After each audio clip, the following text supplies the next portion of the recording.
Hello everyone and welcome back to invest IQ trading academy. आज के इस दिन हम लोग शिपिंग सेक्टर के में एक वापस पॉजिटिव आए हुए मूव के बारे में बात करेंगे। उसके साथ साथ ही इंडेक्स को समझेंगे और RS रेटिंग के 11th डे पे हम लोग RS रेटिंग वाले अपने स्टॉक्स को समझेंगे और ऐसे मार्केट में जो RS रेटिंग के स्टॉक्स हैं वो कैसा रिएक्ट कर रहे हैं ये भी हम लोग देखेंगे। तो let's start with the news. तो सबसे पहले मेजर एक चीज़ हुई है India Singapore to develop a green and digital shipping corridor, जिसकी वजह से शिपिंग जो सेक्टर है उसको काफ़ी बूस्ट मिलेगा। This information has been produced 23 or 24 hours ago. So India and Singapore have signed a letter of intent to develop green and digital shipping corridor focusing on maritime digitalization and decarbonization projects. इससे digitalization और decarbonization projects पे focus रहेगा। This partnership aims to thrive innovation through low emission technologies. ऐसी कुछ technologies अपनाई जाएगी जिससे low carbon emission हो and enhance digital integration in the maritime sector. उसके साथ it will discuss with the Netherlands exploring developing green shipping corridor and upskilling India's inland waterways force. So this whole article we'll attach in our description. You can also read it out there. तो इस वजह से shipping जो sector है उसमें काफ़ी हम लोगों को बूम देखने को मिला है। उसके साथ साथ ही हम लोग अपने एडवांस डिक्लाइन रेशियो को आज देखते हैं कि वो कैसा रिएक्ट कर रहा है ऐसे मार्केट में और किन सेक्टर्स पे मेजरली ज़्यादा इंक्रीमेंट आया है। तो एडवांस डिक्लाइन रेशियो में अगर सेक्टर वाइज हम लोग देखें तो रिटेलिंग सेक्टर में आज सबसे अच्छा परफॉर्मेंस है, दैट इज ऑफ +2.64%। उसके अलावा बाकी सारे जो सेक्टर्स हैं वो ज़्यादातर आज नेगेटिव में मूव कर रहे हैं because overall Nifty mid cap and small CNX small cap all have moved in the negative direction. अगर निफ्टी 50 के स्टॉक्स की बात करें तो सबसे सिर्फ 9 स्टॉक्स ऐसे थे जिनने पॉजिटिव मूवमेंट दिया है, बाकी 41 स्टॉक्स ऐसे थे जिनने नेगेटिव मूवमेंट दिया है। Surprisingly IndusInd bank has lead with the positive momentum and NTPC has shown the most negative momentum in a day. Nifty bank की बात करें तो IndusInd bank again is a leader today and Axis Bank is the top loser with -1.99%. Mid cap 100 की बात करें तो mid cap 100 में JSW infra पे काफ़ी पॉजिटिव 3.12% का मूवमेंट आया है और मैक्स हेल्थ केयर में काफ़ी नेगेटिव -4.28% का मूवमेंट आया है। अगर हम लोग स्मॉल कैप इंडेक्स की तरफ जाएं और स्मॉल कैप की बात करें तो आवास फाइनेंशियर के 2.89% रिटर्न्स है और तेजस नेटवर्क्स जो है जो काफ़ी प्रॉमिसिंग लग रहा था, that it has shown the most negative return in a day, that was -6.13%।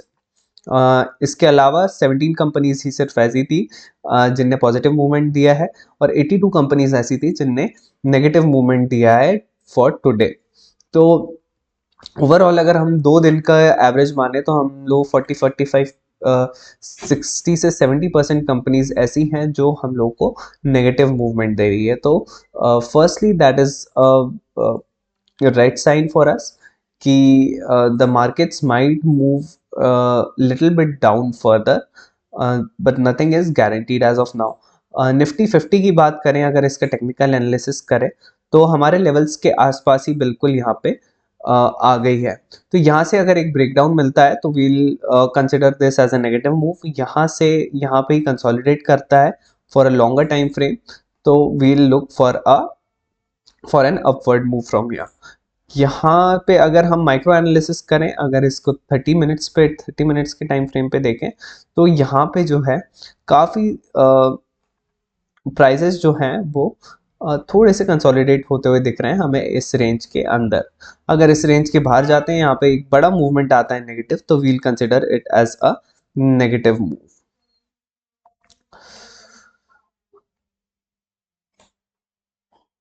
उसके साथ साथ ही CNX स्मॉल कैप की बात करें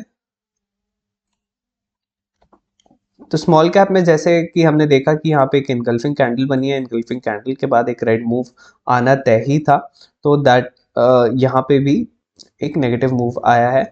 अगर ये इस लेवल के ऊपर स्टे करता है 550 के लेवल के ऊपर स्टे करता है तो this is still considered as a positive signal, और इसके नीचे आता है तो that will act as a negative indicator for अस।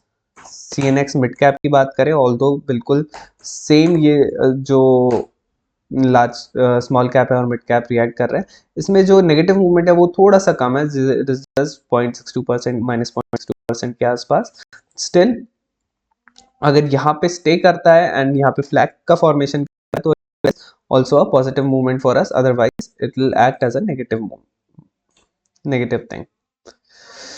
अब अपने पर्टिकुलर स्टॉक्स के तरफ चलते हैं।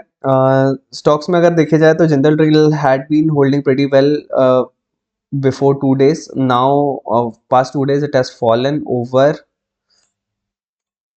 6 to 8%. So nothing looks interesting here. It obviously looks interesting above 960 के level के आसपास. We will consider entering into the stock once it goes above 960. Sensex की बात करें तो यहाँ पे एक फ्रेक ब्रेकआउट देके वापस नीचे आया है। We are of the view that these prices will be below 1500 for a while now, and it might give a breakout around 15th और 16th के आसपास। ब्लू जेट की बात करें तो ब्लू जेट में एक ब्रॉडनिंग ट्रायंगल वाप हमें दिख ही रहा है लगातार, और यहाँ से अगर थोड़े से पॉजिटिव मूवमेंट आता है तो this stock is worth considering. इसके साथ साथ इम्पॉर्टेंट चीज़ ये है कि इसमें जो गैप अप इसमें अभी तक देखने को मिल रहा था, जो कि ये वाला गैप फिल नहीं हुआ था, अब ये वाला जो गैप है ये फिल हो गया था।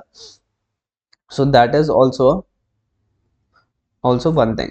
B2 रिटेल की बात करें तो ऑल्दो आज -2.28% का रिटर्न दिया है, but still it is in consolidation zone. We'll consider अगर इस लेवल के 1737 के लेवल के ऊपर ये ब्रेकआउट देता है।